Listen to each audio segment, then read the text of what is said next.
square music, you didn't realize it was square till rock and roll arrived, and you go, ah! Paul McCartney has spent more than 60 years living under the spotlight in music. But behind the Beatles legend, sold-out tours, and songs everyone knows, his private life has often been just as complicated. There were deep romances, painful goodbyes, family bonds, famous friendships, and relationships that shaped the man behind the music. Some lasted for decades. Others ended with heartbreak, drama, or questions that never fully disappeared. At 84, his story looks different when you follow the people who mattered most. Love brought him comfort, inspiration, controversy, and loss, and some of those connections changed everything he became afterward.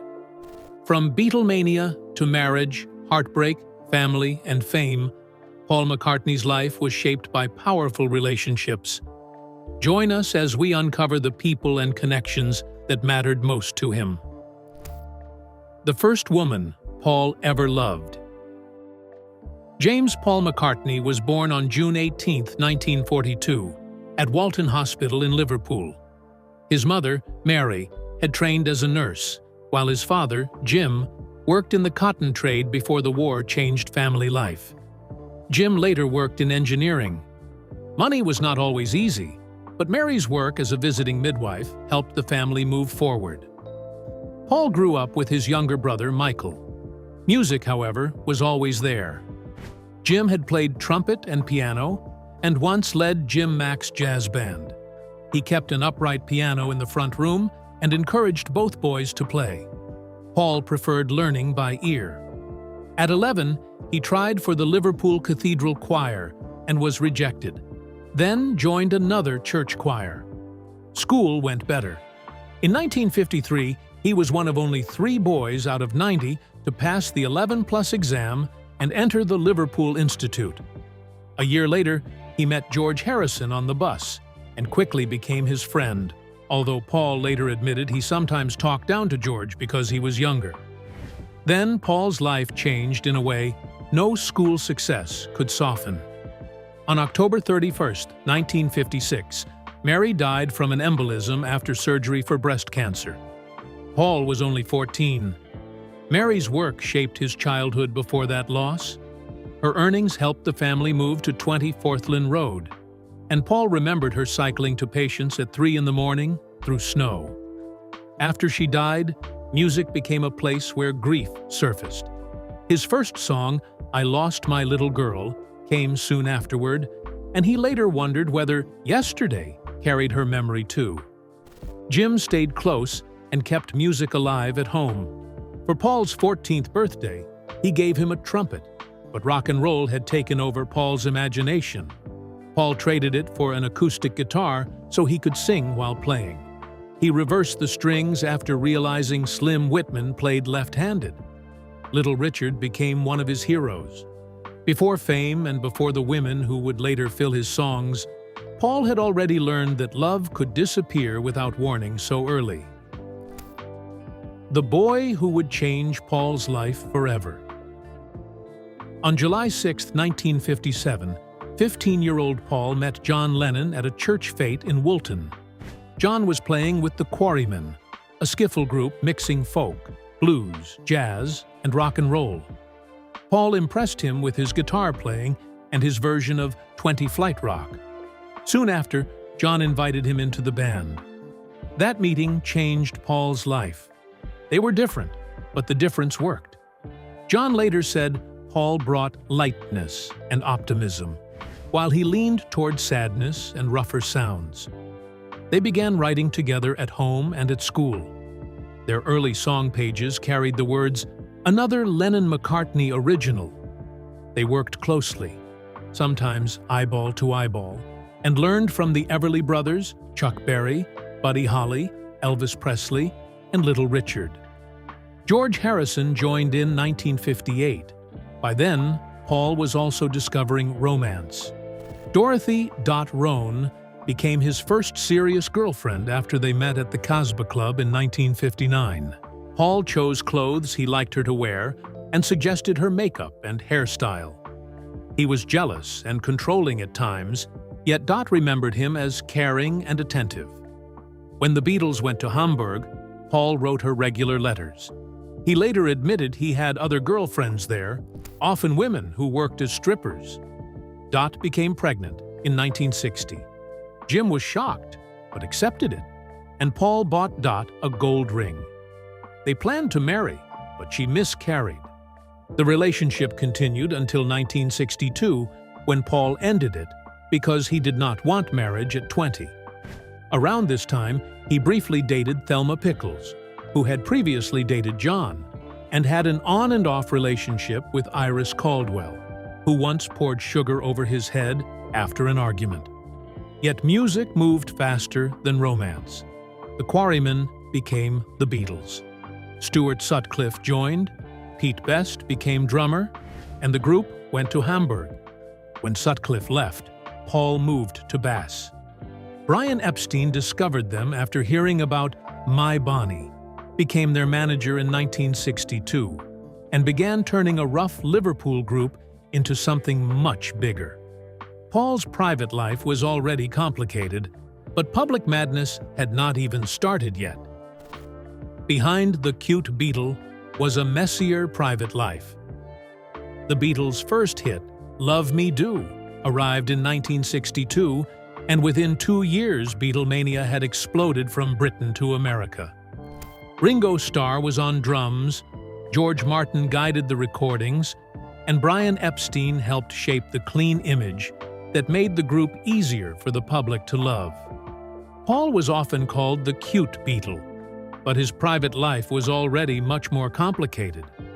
In April 1963, he met 17-year-old actress Jane Asher after a Beatles performance at the Royal Albert Hall. She later interviewed the group for the BBC, and Paul soon became close to her family.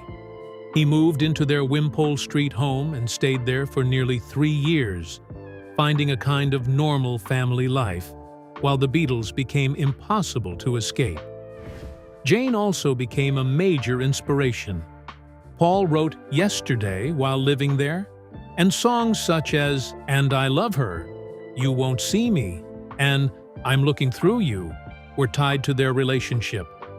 He later said the home had people, food, warmth, and Jane, and felt kind of perfect. But perfect did not mean faithful. During those years, Paul was linked to other women, including Peggy Lipton and Maggie McGovern, along with brief encounters while touring. His drug use also grew as the Beatles changed. Bob Dylan introduced the group to cannabis in 1964. Paul later used cocaine during the Sgt. Pepper period and tried LSD in 1966. At the same time, he was becoming a stronger creative force inside the band. Songs like Eleanor Rigby and Paperback Writer showed how far he was pushing, while tensions with John and George were becoming harder to ignore. Fame had given Paul freedom, money, and endless attention, but it was also pulling his relationships in different directions.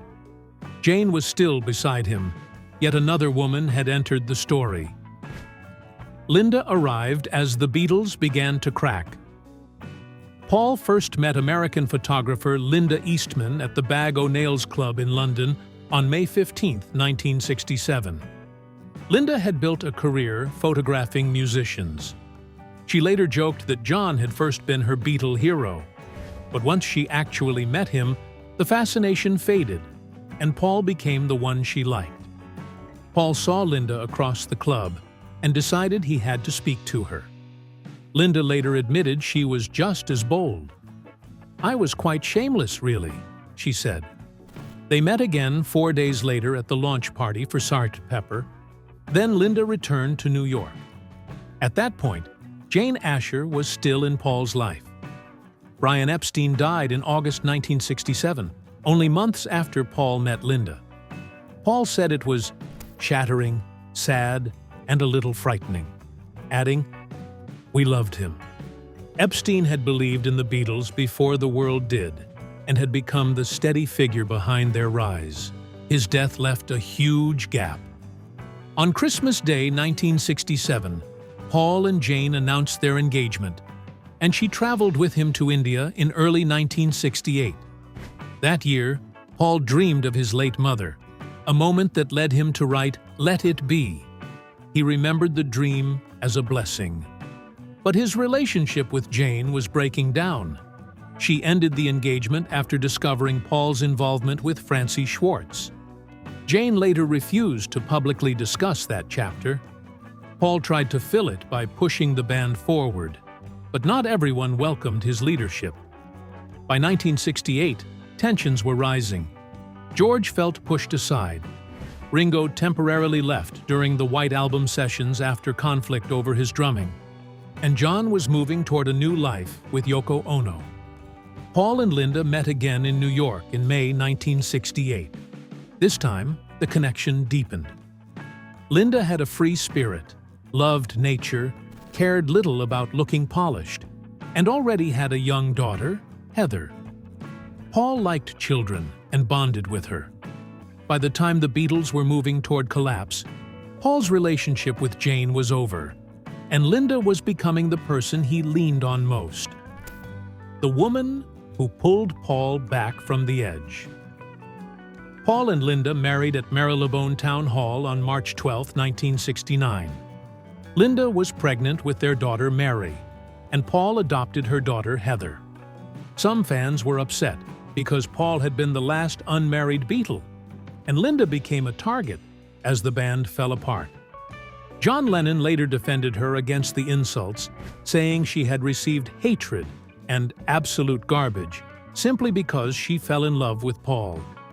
Inside the band, business arguments became poisonous. John, George, and Ringo backed Alan Klein as manager, while Paul wanted Linda's father and brother, Lee and John Eastman, involved. The disagreement deepened old musical tensions. John privately told the band in September 1969 that he wanted a divorce. For business reasons, the news stayed quiet. Paul then withdrew to Scotland with Linda and their family. He was deeply depressed, drank heavily, stayed in bed, and wondered what was left after the Beatles. Linda helped pull him back. Paul later said she gave him the strength and courage to work again. He wrote, "Maybe I'm amazed during this painful period," and explained that Linda was the woman helping him understand what was happening. Their private life gave him a new kind of freedom. They drove through the countryside, spent time at the Scottish farm, and enjoyed being away from hotels, crowds, and fame. Two of us came from those drives and the simple pleasure of getting lost together. In April 1970, Paul's solo album McCartney arrived, and his comments around the release were taken as confirmation that the Beatles were finished. Fans and the press blamed him heavily. The legal fight made things worse. He sued to dissolve the Beatles' partnership because he wanted freedom from Klein and Apple's business structure. The court eventually found in Paul's favor, and the partnership was formally dissolved in 1975. Yet by then, the emotional damage was done. The Beatles had been his musical family. Linda became the person standing beside him while that family broke apart, and Paul had to prove that life after John, George, and Ringo could still mean something. Building a new band with the woman beside him. At the same time, Paul refused to stop making music. In 1971, he and Linda worked together on Ram, then formed Wings with Denny Laine and Denny Seiwell. Paul knew following the Beatles would be difficult, but he loved music too much to quit. Linda played keyboards, even as critics mocked her, and questioned whether she belonged in the band. Paul defended her and kept her beside him. Their early tours were deliberately small. They traveled to universities in a van, played modest venues, and avoided relying on Beatles songs because Paul wanted Wings to stand on its own. Slowly, the gamble worked. My Love reached #1 in America. Live and Let Die became a major Bond theme, and Band on the Run became a huge success. By the mid-1970s, Paul was filling large venues again, this time with Linda beside him. Their family was growing too. Mary had been born in 1969, Stella followed in 1971, and James arrived in 1977. But there was also loss. Paul's father, Jim, died in 1976, while Paul and Linda were touring with Wings. Jim had once worried that John Lennon would get Paul into trouble, but he later became one of the Beatles' proudest supporters and had always encouraged Paul's love of music. Through all of this, Paul and Linda stayed unusually close. Marriage, children, touring, and recording all became part of the same life. Paul later said they spent less than a week apart during their entire marriage, apart from his jail time in Tokyo. Linda was not just his wife. She had become his partner at home and on stage, helping him build a life after the Beatles. With Linda beside him, Paul kept moving, but one relationship from his Beatles past was still unfinished. Paul and John never really let each other go. Through those same years, the breakup still tied Paul and John together as public rivals. Paul's ram included lines John believed were aimed at him, and John answered with, "How do you sleep?" Their feud spilled into interviews, yet the anger never erased what had come before. The two had spent their teenage years building songs together, sharing ideas, competing, and pushing each other. Paul later said he would not have written the same way without John, and John said the same about Paul. In 1974, they briefly became close again and played music together once. Their phone calls could still be awkward. Paul worried about John's reaction, so they sometimes avoided business and talked about cats, babies, or baking bread.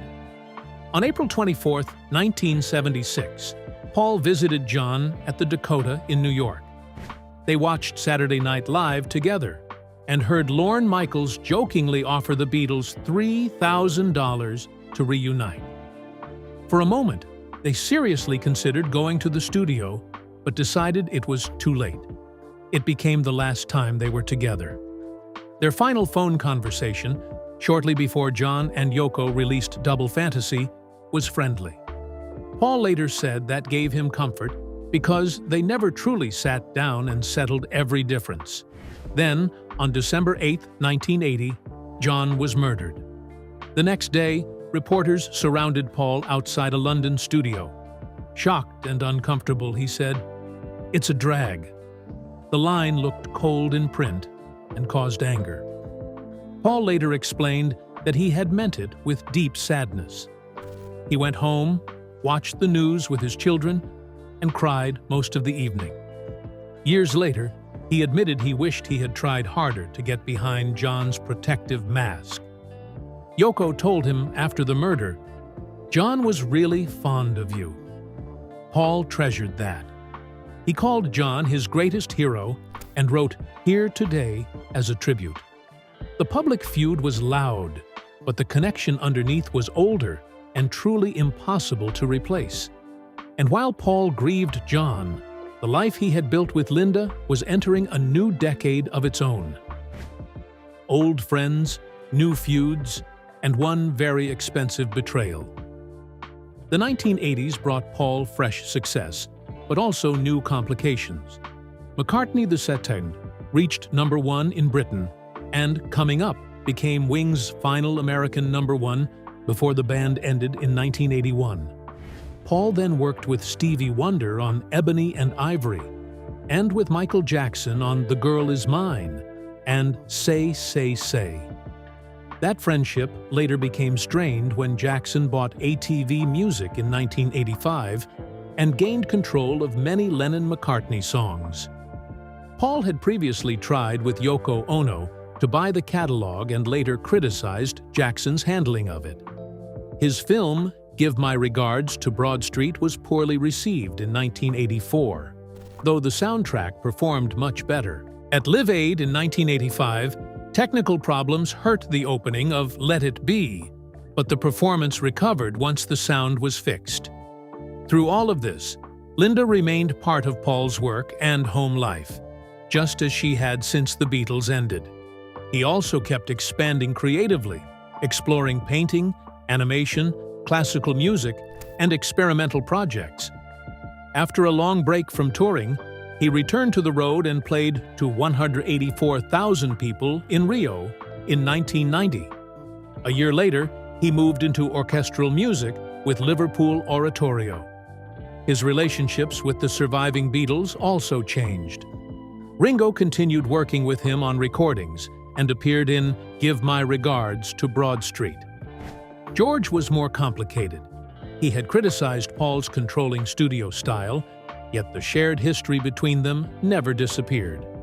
In 1994 and 1995, Paul, George, and Ringo reunited for the Beatles Anthology Project, using John Lennon demos to create Free as a Bird and Real Love. The sessions still carried tension, but they returned to the music that had once connected them.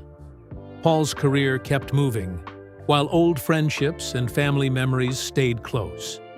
And through all of it, Linda was still beside him. Then the person who had shared nearly every part of that life became seriously ill. The goodbye Paul McCartney was never ready for. Linda McCartney died from breast cancer on April 17, 1998, at only 56. She and Paul had been married for 29 years. Their relationship had survived the Beatles' breakup, Wings, constant travel, criticism, drug arrests, children, business pressures, and decades of public attention. Paul's grief was enormous. He later said he cried for a year. He also sought help from a counselor because he felt guilt about the marriage and about wishing he had always been perfect. The counselor helped him accept something simpler. Paul said, "We're just human." He remembered that the beautiful thing about their marriage was that they were just a boyfriend and girlfriend having babies. That idea said more about their bond than any glamorous public image. Linda had once told him it was allowed to be tired, a simple comment that shocked him because he had trained himself to keep going. She had pulled him through the collapse of the Beatles, raised a family with him, shared his tours, and faced years of mockery for playing beside him. Paul kept honoring her after her death. He contributed to a garland for Linda, dedicated Exi Cor Meum to her, and appeared without announcement at the concert for Linda at the Royal Albert Hall in 1999. Run Devil Run, recorded after her death, was also connected to an idea Linda had encouraged him to pursue. His public life continued, but the emotional center had changed completely, forever. In the same period, Paul was also dealing with memories of the other Beatles. George Harrison died in November 2001. Paul called him a lovely guy, a very brave man, and said, "I'll always love him. He's my baby brother." At the concert for George, Paul performed Something on ukulele and joined other songs in tribute. Years earlier, George had felt overshadowed by Lennon and McCartney. Yet death stripped away much of that old competition. By the start of the new century, Paul had lost his mother, John, Linda, and George. He kept working, though another romantic chapter had already begun before George's death, and it would become far more public and painful. Paul's new marriage ended in an ugly public war. Back in May 1999, Paul had met Heather Mills at the Pride of Britain Awards, where he was presenting an award connected to animal rights and Linda's memory. Heather was a former model and campaigner who had lost a leg after being hit by a police motorcycle. Paul later donated money to her charity and added vocals to a song connected to her fundraising. By January 2000, they were appearing together. Paul proposed in 2001 with a sapphire ring, and they married at Castle Leslie in Ireland on June 11, 2002. Their wedding was large, with more than 300 guests, and Paul wrote music for the occasion. He said being in love with Heather inspired him to write again, and songs such as Too Much Rain and See Your Sunshine were linked to the relationship. Their daughter Beatrice was born in 2003 after Heather had spoken about fertility problems and an earlier miscarriage. At first, Heather described married life as great, really great, even joking about how tidy Paul was, but the marriage collapsed quickly. They separated in May 2006, and soon the private conflict became tabloid war. Documents published by newspapers contained serious allegations from Heather, including claims that Paul drank heavily, used drugs, pushed her, and injured her with a broken glass. Paul's representatives said he would defend himself vigorously, and that the correct place to answer was the divorce process, not the press. Heather asked for a huge settlement and represented herself for part of the case. The final judgment in 2008 awarded her $24.3 million plus payments connected to Beatrice. The judge described Paul's evidence as balanced, consistent, accurate, and honest, while saying Heather's evidence was inconsistent, inaccurate, and less than candid. He rejected several of her claims about her business role and career sacrifices. After the ruling, Heather poured water over the head of Paul's lawyer, Fiona Shackleton, inside the courtroom. The marriage that began with charity work and songs ended as one of the most public personal battles of Paul's life. Yet, before the divorce was finished, someone calmer had already entered his world. Nancy gave Paul something his last marriage couldn't. Paul began dating Nancy Shevell in November 2007. They had known each other for about 20 years through the Hamptons, but romance began as Paul emerged from his second divorce. Nancy came from a very different world from the women who had shared his early fame. She was a New York businesswoman, vice president of her family's transportation company, and had served on the board of the Metropolitan Transportation Authority. She was about 18 years younger, but their relationship drew far less public drama than his marriage to Heather. They became engaged in 2011 and married on October 9th that year at Marylebone Town Hall, the same place where Paul had married Linda in 1969. About 30 relatives and friends attended. Before the wedding, they attended Yom Kippur synagogue services out of respect for Nancy's Jewish faith, though the marriage itself was civil. Paul later wrote, "My Valentine," about her. When he described his role as a husband, he said he liked being the person Nancy could rely on when life became difficult. He wanted to offer strength and romance at the same time. That relationship developed, while Paul's career continued at a level few artists ever reach. He played huge concerts in Mexico City, closed Queen Elizabeth's Diamond Jubilee concert, and ended the 2012 London Olympics opening ceremony with The End and Hey Jude. He worked with Kanye West and Rihanna, appeared with Paul Simon, returned to the Ed Sullivan Theater, released new albums, and kept touring for hours at a time. In 2018, Egypt Station became his first album in 36 years to top the Billboard 200. He also returned to the Cavern Club, the place tied to the earliest Beatles story. Nancy stayed largely outside the kind of public conflict that had defined his previous marriage. By then, Paul had lived through love, loss, and a painfully public divorce. With Nancy, the public story became quieter. But the people who shaped him were never limited to romance, and one surviving friend still carried a link to the beginning.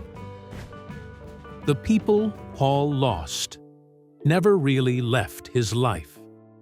By his 80s, Ringo Starr remained the one Beatle Paul could still stand beside in real time. Their history was not always easy. During the White Album sessions, Paul's criticism of Ringo's drumming helped push Ringo to temporarily leave the band. Ringo later called Paul the greatest bass player in the world, while also admitting he was determined to get his own way. Yet they kept returning to each other. Paul wrote 6 O'Clock for Ringo, played on his records, surprised him at his 70th birthday concert in 2010, performed with him at the Grammys, and inducted him into the Rock and Roll Hall of Fame in 2015. Ringo later joined Paul on stage in London in 2018, 2019, and 2024. Paul also kept John and George present through music. He continued performing Here Today for John and George's Something on ukulele. In 2023, Paul and Ringo completed John's old demo Now and Then, turning it into a new Beatles single more than 20 years after George's death. By then, Paul was still creating at an age when most careers had long slowed down. He published the lyrics in 2021, toured America in 2022, and headlined Glastonbury a week after turning 80, with Dave Grohl and Bruce Springsteen joining him. In 2023, he published 1964, Eyes of the Storm, built around photographs he had taken during Beatlemania. In 2025, he closed Saturday Night Live's 50th anniversary special with the Abbey Road medley and recorded a new version of My Valentine with Barbra Streisand. He also joined a protest against artificial intelligence companies using musicians' work without permission.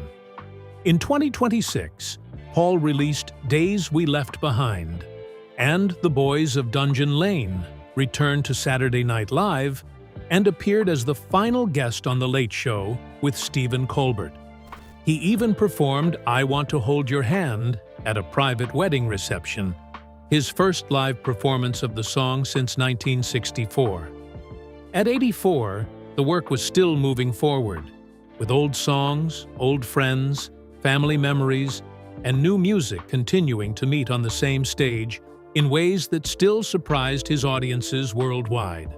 Which person do you think had the biggest impact on Paul McCartney's life, both personally and creatively?